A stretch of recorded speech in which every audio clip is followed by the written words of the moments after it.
So, Rick and Morty season 8 finally came out. And it's kind of funny because my girlfriend and I just a few nights ago were talking about, when is that finally going to drop? Who cares? We've been waiting forever. Like, literally, who cares?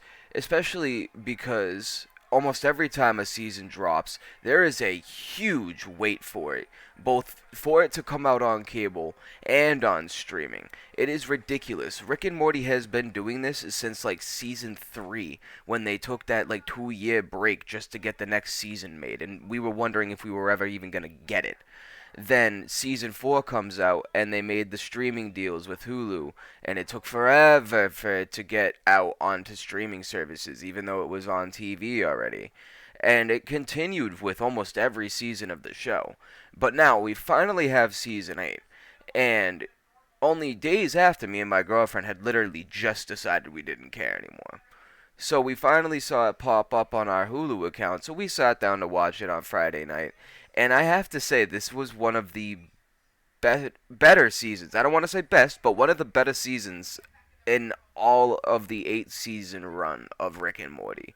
The episode running behind me right now is the first episode of the season, and it's literally just it's an entire spoof of the Matrix. They're in a Matrix right now, and I just love the dialogue and everything. Like they get out and immediately start freaking out. Like I'm gonna fast forward here. Oh, I fast forwarded past it. Here we go. Get out.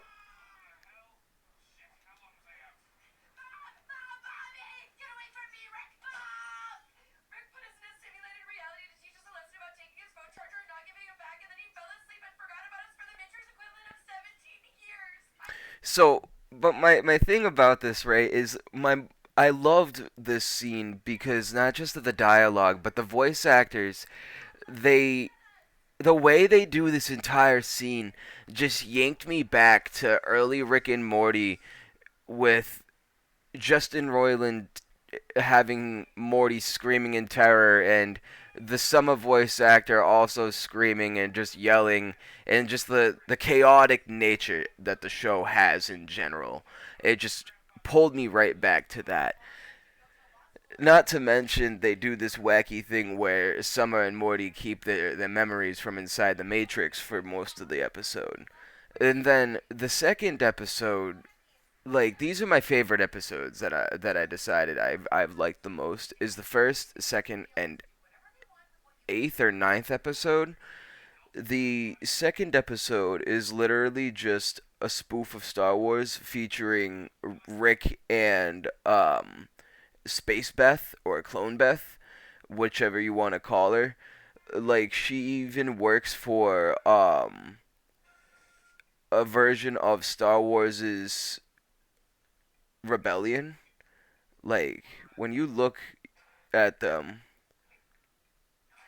where are they? Yeah, here we go. Here's a great. Yeah, look at them all standing around the galactic like they've got the droid. Her helmet practically looks like a Mandalorian helmet. I know it's not in great detail, but it's literally the Star Wars Rebellion. And the best episode of them all was literally just a callback episode. I'm not gonna lie, it's literally just a callback episode full of like moments of I don't want to call it nostalgia because some of the Easter eggs in the episode are from fairly recent episodes.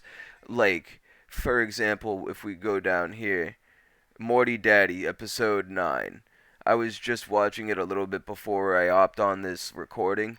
They have these episode scenes where Morty's down in a trash portal, I guess you call it, down in a trash portal area with his son, and there's scenes where you can see the lightsaber from the perfectly vertical lightsaber episode, and the Robo Ghost from that episode, like just scattered around in the backgrounds of scenes. You could see a bunch of it in these scenes, and it was just so nice to be able to go through and pick out, be like, oh, there's the Butterbot even was laying in a pile of trash, and you could see him clear as day. I was like, oh, look, it's the Butter Robot. No, he got thrown away. Oh God, not the Butterbot. But it this entire season was just such a pleasure to watch, and I wanted to rant about that for a little bit. Just a quick yap. Season 8 of Rick and Morty is really good. If you haven't watched it yet, you should.